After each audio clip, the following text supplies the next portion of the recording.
여기에서는 생산 함수를 추정하는 방법에 대해서 살펴봅니다. 특히 콕 다글라스 생산 함수를 어떻게 추정하느냐 하는 것에 대해서 살펴봅니다. 우리가 생산 함수를 추정하기 위한 사례를 살펴보기 전에 먼저 우리가 사용할 이 데이터를 한번 확인을 해 보도록 하겠습니다. 자, 여기에는 지역 코드, 여기에는 이 지역 코드의 한글 이름이 되겠습니다. 이것은 산업 이름, 이 산업 코드, 이거는 이 산업 코드의 산업 이름이 되겠습니다. 이거는 연도, 이거는 해당 지역, 해당 산업의 산출량, 노동 투입, 자본 스톡, 중간 투입, 노동의 비용목, 중간 투입의 비용목, 자본의 비용목 자료가 되겠습니다. 지역 코드 1번은 전국을 나타내고 산업 코드 2번은 제조업을 나타냅니다. 여기에서는 단순한 사례 분석을 하기 위한 연습이기 때문에 엄밀한 분석을 하지를 않고 이 데이터를 이용을 해서 어떻게 생산 함수를 추정하느냐 하는 방법을 살펴볼 것입니다. 그래서 이 지역 코드는 전국, 밑으로 내려갈수록 서울, 부산, 대구, 인천, 광주 이런 식으로 우리나라 16개 지방자치단체에 대한 생산량, 노동 투입, 자본 스톡, 중간 투입 액수를 나타낸다. 그리고 산업을 보게 되면은 다른 산업을 살펴보는 것이 아니라 제조업에 대해서만 살펴봅니다. 그래서 우선 이 사례에서는 이 지역, 산업 이런 것을 무시를 하고 이 연도별, 지역별 생산량, 노동 투입, 자본, 스톡, 중간 투입 각 생산 요소의 비용목 자료가 있을 때 생산 함수를 어떻게 추정하느냐 하는 것을 살펴보도록 합니다. 자, 그럼 스테이터로 넘어가서 스테이터에서 다른 사례에서는 스테이터에서 이미 만들어져 있는 스테이터 데이터셋을 불러오는 그런 사례를 많이 살펴보았습니다만 여기서는 우선 방금 보여드렸던 엑셀 자료를 어떻게 불러오나 이런 것을 살펴보도록 합니다. 자, 외부 엑셀 자료를 스테이터로 불러올 때에는 복잡한 명령을 사용하는 것보다는 파일, 임포트로 가서 엑셀 스프레드시트를 불러오겠다 이런 의미입니다. 그렇게 해서 브라우즈 어디에 내가 찾는 파일이 있느냐, 나의 워킹 디렉토리로 가서 코리아 REG라고 하는 것을 불러옵니다. 불러오게 되면은 코리아 REG라고 하는 엑셀 파일에서 워크시트, 데이터라고 하는 워크시트로부터 A1 쉘부터 L273이라고 하는 쉘까지 데이터가 불러왔습니다. 그런데 데이터를 불러오다 보니까 제일 앞 줄에는 변수명이 들어가 있습니다. 그래서 이것을 스테이터 데이터셋으로 바꾸기 전에 첫 번째 줄은 변수명을 나타내는 것이다 라는 데 체크를 해주게 되면 엑셀에 있던 그 영문으로 된 변수명이 위로 와서 변수명이 되고 나머지가 데이터가 됩니다. 오케이 이렇게 해주게 되면 바로 이러한 명령을 수행을 했다라고 하는 것을 보여줍니다. 임포트, 그래서 이 데이터가 이렇게 읽혀져 들어왔구나 하는 걸 확인할 수가 있겠고, 이 부분은 카피를 해서 스테이트 2 파일 앞에 붙여놓는 것이 나중을 위해서 편리한 방법이 되겠다.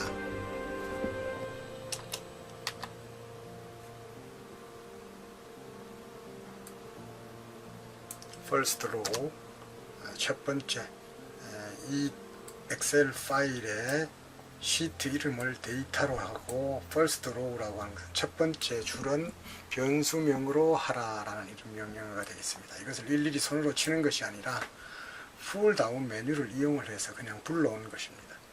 자, 이렇게 불러온 데이터가 제대로 읽혀 들어왔던 온 것을 확인을 하고, 그 다음에는 이 데이터셋을 스테이터 데이터셋으로 보관을 하겠습니다. 보관. 자, 미리 change 디렉토리 해야 되겠죠. change 디렉토리 우리 4부 change 디렉토리를 하고, 방금 지정한 워킹 디렉토리에 koreareg.dta라고 하는 스테이터 데이터셋을 보관을 하게 됩니다. 그러면은 우리들이 지금 사용하고 있는 워킹 디렉토리에 엑셀 파일도 있었고, 엑셀 파일을 읽어 들어와서 다시 저장한 스테이터 데이터셋도 존재하게 됩니다. 자, 이번에는 이 데이터를 다시 한번 불러와 보겠습니다. koreareg.dta라는 데이터를 기존에 있는 데이터를 머릿속에서 지우고 스테이터 데이터셋을 불러오자 이 소리입니다. 자, 왜 이렇게 하느냐 하는 것은 나중에 쉽게 이해를 할 기회가 있을 겁니다. 자, 이렇게 불러온 koreareg라는 데이터를 불러와서 산출, 노동 투입, 자본 스톡, 중간 투입을 로그 값을 취해줍니다. 자, 이렇게 변환을 시키니까 변환이 되고, 변환된 값은 여기에 ly, ll, lk, lm이라는 이런 변수명으로 보관되어 있다는 것을 확인을 할 수가 있습니다. 자, 이렇게 한 다음에 우리가 콥 다글라스 생산 함수니까 종속 변수는 ly, 독립 변수는 ll, lk, lm이기 때문에 이렇게 고전적인 최소 자승법을 통해서 이 생산 함수를 추정을 할 수가 있습니다. 이렇게 추정을 하고 보면은 종속 변수가 ly, 독립 변수가 ll, lk, lm인데 lm이고 상수항이 이러다 각 변수에 대해서 추정된 코에피션트는 이것이다 하는 것이 있고, 이 추정된 코에피션트에 표준 오차가 이렇게 나오고, 이 코에피션트를 표준 오차로 나눈 t 값이 나오게 되고, 이 t 값에 p 밸류를 이용을 해서 우리가 가설을 검증을 하게 됩니다. 그리고 이 위에 보면은 관측 지수가 얼마, 그 다음에 r 스퀘어가 얼마, 이런 자료들도 나오고요. 이런 것을 통해서 우리 방금 추정된 콥 다글라스 생산 함수를 평가를 하게 됩니다. 이런 회귀 분석 결과를 평가하는 방법에 대해서는 이 부록에서 설명을 하고 있습니다.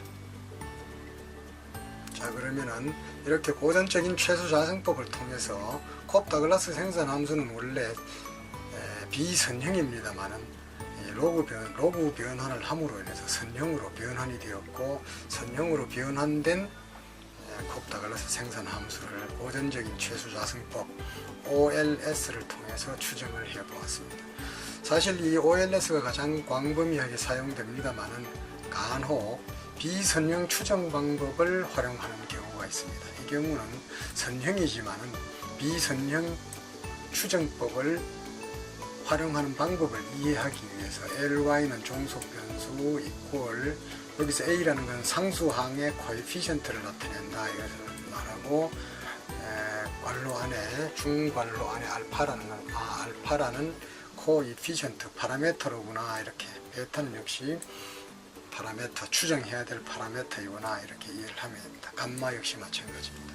그래서 콥 다글라스 생산 함수를 선형 변환했을 때의 식을 이렇게 함수 형태로 표시를 바꾸어주고, 넌리니어 비선형 추정 방법을 통해서 추정을 하게 됩니다. 자, 런을 하면은 비선형 추정법에 의해서 함수를 정의를 한 대로 A 값, 알파, 베타, 감마 값이 이렇게 추정이 되고, 추정된 코에피션트의 스탠다드 에러, t 값, p 밸류 이런 것들이 계산되었음을 확인할 수 있습니다. 자, 이번에는 이 콥 다글라스 생산 함수를 선형으로 변환하지를 않고 원래의 형태로 정리를 해준 다음에 원래의 형태로 정리를 해준 다음에 각 코에피션트에 초기치를 부여를 하고 비선형 추정 방법으로 추정을 해봅니다. 이렇게 하게 되면은 콥 다글라스 생산 함수를 비선형 추정 방법으로 추정을 했습니다. 자, 이렇게 하면은 추정 결과가 여기 보여주게 되는데, 선형으로 변환했을 때와 결과가 완전히 틀린 이런 아웃풋을 보여주고 있습니다. 이것은 무엇을 말하느냐 하면은, 비선형 추정 방법은 우리들이 원하는 그러한 추정 결과를 얻기가 굉장히 힘들다라는 것을 얘기를 해주게 됩니다. 대표적으로 비선형 추정 방법을 경제학 분야에서 적용하는 사례는 여기에서처럼 Constant Elasticity of Substitution, CES 생산 함수라고 하는 것을 추정하는 경우에 우리들이 비선형 추정 방법을 많이 사용을 하게 되는데, 이 CES 함수는 여기에서 보여주는 것처럼 이러한 형태를 띠게 됩니다. 아주 복잡한 형태를 띠게 되는데, 이 복잡한 형태의 CES 함수 가운데에 파라메터에 대해서는 초기치를 이렇게 부여를 하고 비선형 추정 방법으로 CES 함수를 한번 추정해 봅니다. 이렇게 보면은 비선형 추정 방법 솔루션이 구해질 때까지 매우 여러 번의 반복을 하는 것을 확인을 할 수가 있습니다. 이렇게 해서 추정된 바로 CES 함수의 파라메터가 되겠습니다. 이건 역시 생산 함수의 특정 파라메터 값이 마이너스 값을 가진다든지 1보다 훨씬 큰 값을 가진다든지 우리들이 경제학 분야에서 사용하는 그러한 바람직한 추정 결과를 보여주지 못하고 있습니다. 나중에 여러분들이 경험을 해보면 알겠습니다만은, 특히 이니셜 밸류를 어떻게 주느냐에 따라서 또 다른 결과가 얻어지기도 합니다. 그런 면에서 볼 때 이 비선형 추정 방법은 바람직한 추정 결과를 굉장히 얻기 힘든 방법이다라는 정도로 이해를 해 두시면 되겠습니다.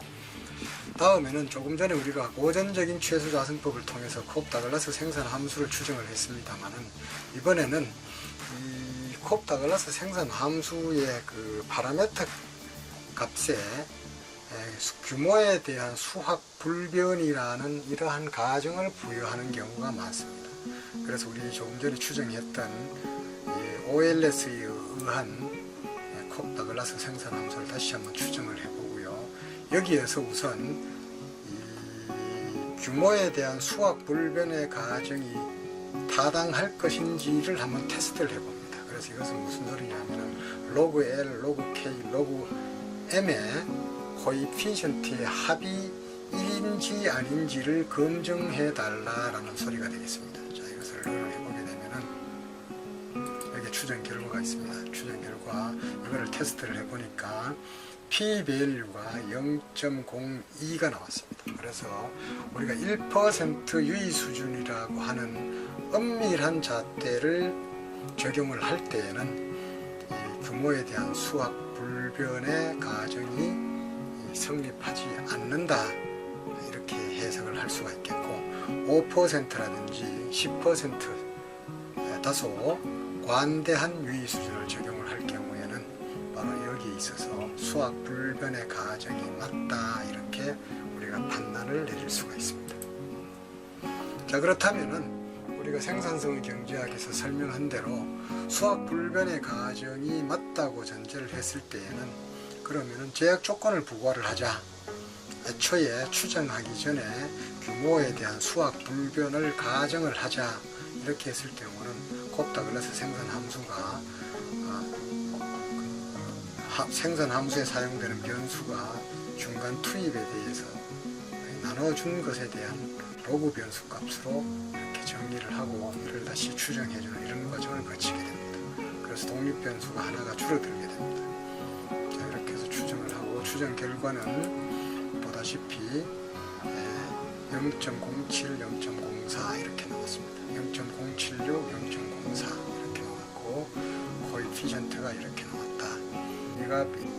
그 다음에 우리가 제약 조건을 부여를 함으로 인해서 감마 값이 우리가 추정 과정에 생략되었었는데 미리 추정된 이 코에피션트 값, 이 코에피션트의 값을 이용을 해서 이래서 이것을 빼줌으로 인해서 감마값을 사후적으로 계산을 할 수도 있습니다.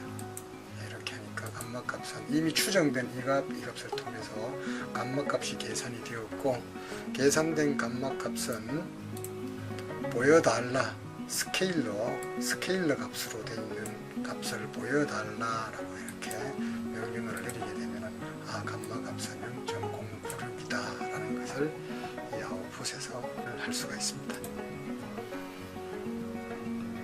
지금까지 우리나라 지방자치단체의 생산 함수를 추정하는 데 사용될 수 있는 산출량, 노동 투입, 자본 스톡, 중간재 투입을 이용을 해서 이 콥 다글라스 생산 함수, 이것을 선형 추정 방법, 비선형 추정 방법, 제약 조건을 부과하는 방법, 미리 제약 조건을 함수에 부과를 해서 제약 조건이 부과된 함수를 추정하는 방법에 대해서 살펴보았습니다.